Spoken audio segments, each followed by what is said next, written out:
கர்த்தராகிய இயேசு கிறிஸ்து தம் கிருபையால் நம் உள்ளங்களை நிரப்புவாராக. மனுஷனுக்கு புறம்பே இருந்து அவனுக்குள்ளே போகிறதொன்றும் அவனை தீட்டுப்படுத்த மாட்டாது. அவன் உள்ளத்திலிருந்து புறப்படுகிறவைகளே அவனை தீட்டுப்படுத்தும். மார்க்கு 7ஆம் அதிகாரம் வசனம் 15. கேட்ட வசனம் கூறும் சத்தியம் என்ன? வாழ்க்கையில் எது தேவை?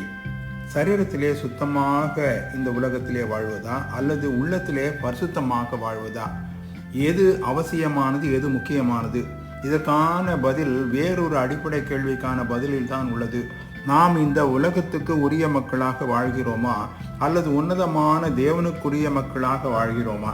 கிறிஸ்துவை அறியாத மக்கள் ஒரு புறம் இருந்தாலும் கிறிஸ்தவர்கள், பக்திமான்கள், பரவச மக்கள், மக்களை பரவசப்படுத்தும் ஒரு கூட்டம். எத்தகைய நிலையில் இவர்கள் தங்களை காட்டுகிறார்கள், அலங்கரிக்கிறார்கள், கவர பார்க்கிறார்கள். வெளிப்புறமான ஆடை அலங்காரம், வெளி வேஷம் எல்லாம் மதிப்பு மரியாதைக்கென்றால் இவைகள் எல்லாமே அழிந்து போகும் என்பதை அறிந்திருக்கிறார்களா? அன்று சுத்தமாக அலங்காரமாக வஸ்திர தொங்கல்களாலே தங்களை காண்பித்த பரிசேயர், வேதபாரகர் என்ற ஒரு கூட்டம், கர்த்தரின் வசனத்தை நாங்கள் தான் எல்லாவற்றுக்கும் எல்லாமாக இருந்து எடுத்துரைக்கும் மக்கள் என்று சொன்ன ஒரு கூட்டம், ஆண்டவராகிய இயேசு கிறிஸ்துவை சூழ்ந்திருந்த பொழுது அவர் கூறியது என்ன? உங்கள் உள்ளமோ கொள்ளையினாலும் பொல்லாப்பினாலும் நிறைந்திருக்கிறது, உங்கள் பாரம்பரியத்தினாலே தேவனுடைய வசனத்தை அவமாக்குகிறீர்கள் என்றார். இன்றும் கூட இத்தகைய மக்களை காணக்கூடும்.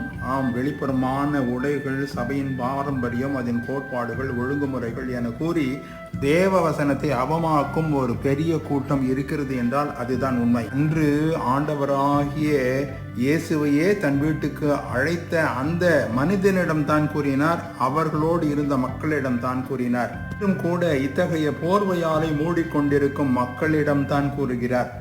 தீட்டுப்படுத்துவது, மனிதனை அசூசிப்படுத்துவது வெளிப்புறமான செயல்பாடுகள் அல்லவே அல்ல, உள்ளத்திலிருந்து புறப்படுகிறவைகள் தான். கர்த்தருடைய வார்த்தைகள் படி, வசனத்தின்படி, அவர் சித்தப்படி மாற்றம் போடும் பொழுது மாத்திரமே சுயம் என்பது மறையும், நான் என்பது காணாமற் போகும், பாரம்பரியம் அழிந்து போகும், இல்லாத இருதயம் மாற்றப்படும். ஆண்டவராகிய இயேசுவே எல்லாவற்றிலும் எல்லாமாக இருந்து இந்த தீட்டானவைகள் எல்லாம் மறைந்து போக செய்வார். இத்தகைய வாழ்வையே அனைவருக்கும் தர ஆண்டவராகிய இயேசு கிறிஸ்து வந்தார்.